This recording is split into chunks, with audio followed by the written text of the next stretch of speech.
What's going on, everyone? Scott here. Welcome back to the channel. So, Michigan State basketball returned to the Breslin Center for a matchup against UCLA on Tuesday night, 8:30 on Peacock. Now, both of these teams coming off of tough losses. Michigan State, that tough, what turned into kind of a blowout loss last Friday night at Wisconsin. Ended up being a 21-point loss. Definitely Michigan State's worst loss of the season. Wisconsin's a very good team, but tough numbers wise and whatnot, and just kind of the performance overall.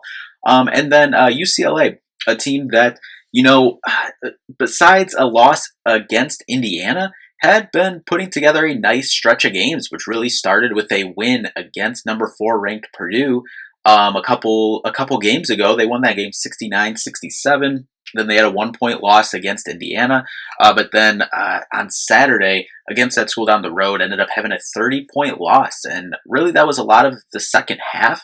UCLA was in it for most of the first half. It was a 2-3 possession game most of the first half. And, they were doing some good things. But then second half just kind of did not go their way. But overall on the year, UCLA 17-8, 7th in the Big Ten.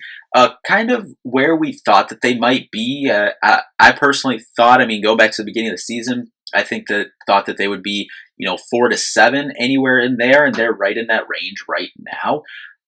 They're 17-8 overall, 9-5 in the conference.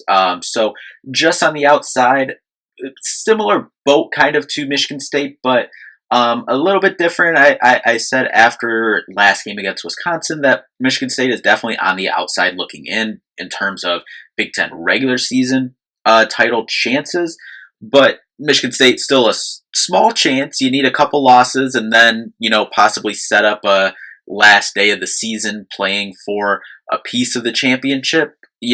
Still technically on the table, but definitely on the outside looking in. UCLA probably officially out. I know the numbers don't technically say that, but I'd say that they're officially out of that. So now for them is really trying to set up, similar to what we said with Michigan State, obviously hopes of things kind of go your way and can have a chance at that. But I think the biggest thing is for both of these teams making sure you secure a top 4 seed in the Big Ten tournament. That way you don't have to play until Friday and then only play 3 games to get to, or play 3 games to have to win a Big Ten tournament championship. Set yourself up for a good seed come Selection Sunday. But anyway, before we do jump into this UCLA matchup here, if you could just hit that like and subscribe button down there. We'll have more Michigan State basketball content on the channel, so just make sure to subscribe so you don't miss a video. So going back to the beginning of the year too with UCLA, at the time Arizona, which we know has been the number 1 team for a while, recording this on Monday before the polls went out, or if they have come out, haven't seen them yet, but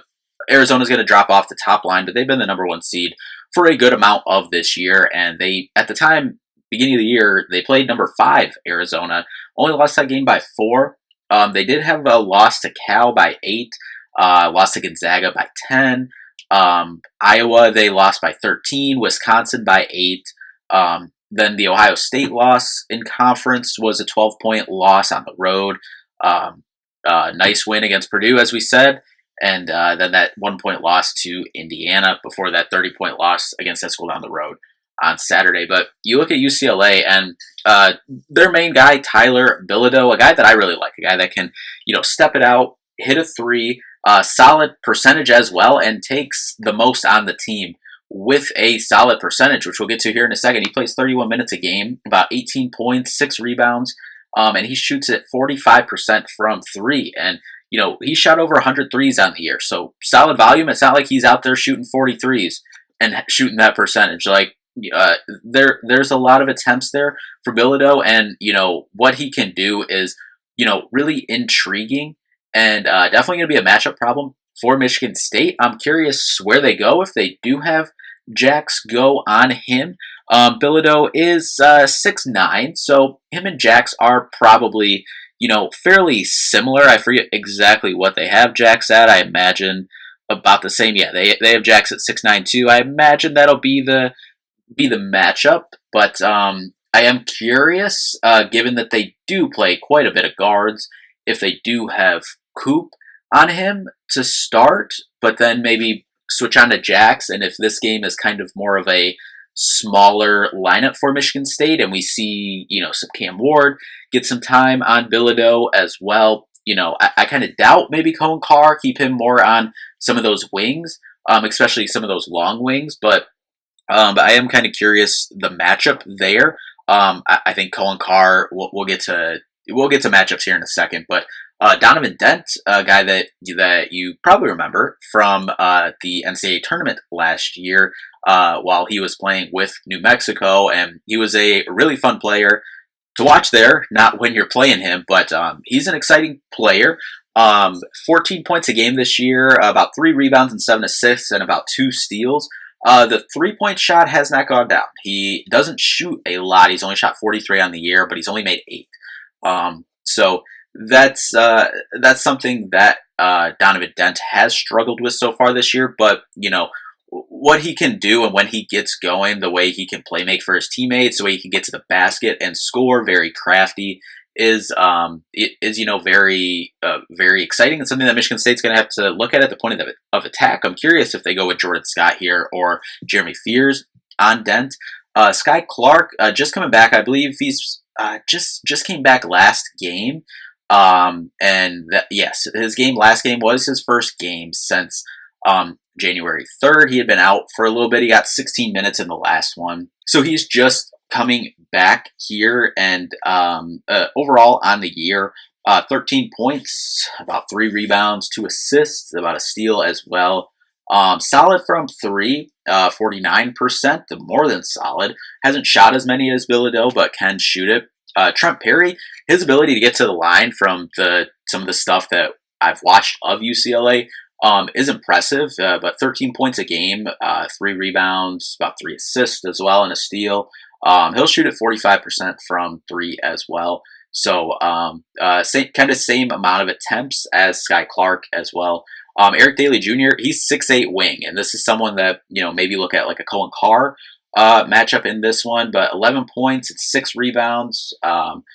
Xavier Booker reunion game, of course, coming back here, former Michigan State Spartan, but he's having a solid enough year, 7 points, 4 rebounds, an assist, shooting at about 42% from 3, and he's got up quite a bit on the year, about 41 on the year. Jamar Brown, 5 points and 3 rebounds, but overall as a team, they're averaging about 78 points a game.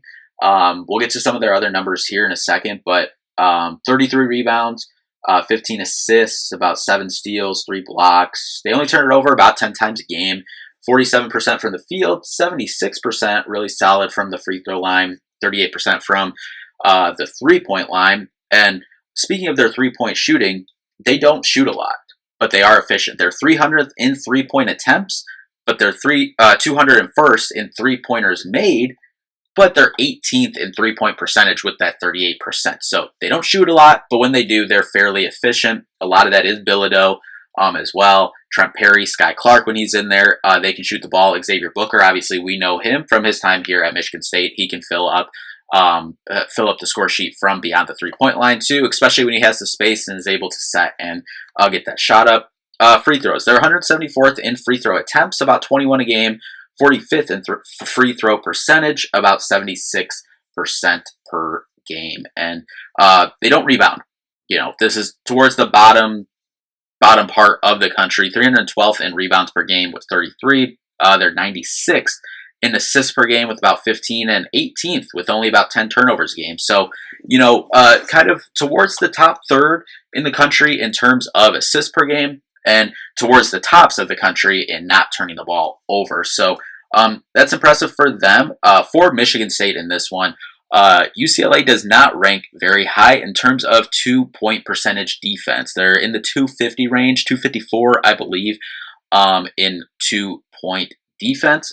So for Michigan State, kind of trying to exploit that. I said with kind of the way UCLA's size is and kind of their mobility with their size, I was curious kind of certain lineups, but I think early on in this game, I think it's important to go down low to Jax, to Carson, especially if Xavier Booker's starting, that's a little bit more length down there. But if, say Eric Daly, ends up on Jax or Coop, however that works out, Yeah, I think go inside early and try to establish that and then kind of work your way out from there. And for Michigan State to be successful, I do believe they need to win the paint points in this one. That's something we talked about in the Wisconsin game for Michigan State in terms of winning the paint battle, and that's something that they did not do. And when they are successful, they usually do that. The paint battle in the Wisconsin game was 14-28. They got doubled up in the paint, which absolutely cannot happen,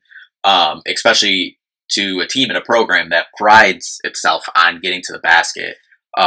So exploit that 2-point percentage defense for UCLA for Michigan State, and then obviously get out and run.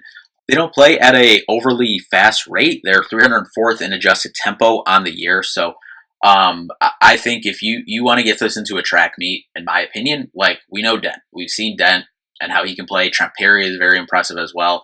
They have very impressive guards, wings. But I still want Michigan State to get out and run in this thing. You want them to get out and run in every game. But get out and run. If nothing's there, then you can set it up and get down low. Exploit that 2-point defense. Get inside. Get in the paint. Some of that Jordan Scott mid-range as well. I think that can be efficient offense for Michigan State. But looking at some of the matchups, kind of talked about it a little bit, but I think Bilodeau, I think it makes the most sense for Jax, but I think beginning of the game when Coop's out there, I wouldn't mind seeing him due to, I feel like Coop can move a little bit better when Bilodeau's moving around the perimeter. So could see Coop on him. You'll probably see Jax on him as well. But like I said, I'm curious, Cam Ward coming in, I think you'll see some Cam Ward on Bilodeau as well. The Donovan Dent of it all, I'm curious. I think it's just Jeremy and maybe Jordan Scott on Trent Perry or Sky Clark if he's out there. But I wouldn't be surprised to see that, kind of switched, maybe, I don't know who, like we've seen the Illinois game, like kind of the point of attack defense was Jordan Scott a lot, and Jeremy Fears was kind of, on one of the off-ball guards. So I'm curious if Dent is ball handling. Obviously, he's their leading assist guy with 7. Do you go with Jordan Scott, try to disrupt that, not let him distribute the ball and whatnot, kind of create havoc there? Or do you go with Jeremy Fears? Because Jeremy Fears is an incredible defender as well, one of the best in the conference. So I'm curious on kind of that matchup. Dent, Perry, Clark, what kind of the rotations defensively are there? And then I think it's Cohen Carr on Eric Daly. I think that just makes too much sense there. But yeah, for Michigan State in this one, like kind of just, looking at overall big picture stuff for Michigan State, like, listen, things have not gone well. You've lost 3 of 4 in a row. And really, you've had, aside from the Illinois games, from the last 5 games, you've had 4, not good games of the last 5 games. The Illinois one, especially given the opponent, is the only one that I'd really say was a good performance. But yeah, it just hasn't been good. Even that Rutgers game, you needed to come back, you needed to force overtime to get that done. The Illinois game, I think, was pretty solid. Like, you still got down some, but Illinois is a good team, and you fought back. Whatever. I thought all that was solid. But you kind of need to right the ship here because things don't get easier this week or next week or the last week of the season or going into the Big Ten tournament, NCAA tournament. So things kind of the ship kind of needs to get written right here this week. And it starts with this game. You have a big week at home. You have Ohio State at home on Sunday too. These are 2 big time games before you go on the road to Purdue next Thursday and then on the road to Indiana as well on the Sunday after that. So I'm just super curious to see how they come out in this one. I hope kind of firing on all cylinders. You hope and energize because it's like, hey, your back's against the wall. Like, if you want any shot of potentially competing for a Big Ten regular season title, you got to win out the rest of your games. And even with that, you need some help to have that happen. But like we kind of said at the top, like securing a top 4 seed in the Big Ten tournament, securing that you have a top 4 seed in the NCAA tournament, that's all still on the table. You can't let this thing keep rolling because if you let this thing keep rolling and, things can get, I'm not saying this team is in the tournament. I don't think this team falls below a 7 at the absolute, like, that's like DEFCON, like they only win, 0 or 1 games the rest of the season. But, hey, if you only you have what, 1, 2, 3, 4. You have 6 games left on the year in the Big Ten season, and if you have 6 games left in the regular season, if you only win, you know, 1 or 2 of these games, and maybe have an early exit in the Big Ten tournament, I could see you've been on the 2 to 4 range most of this year. I could see you like flirting with the 5, maybe falling to a 6.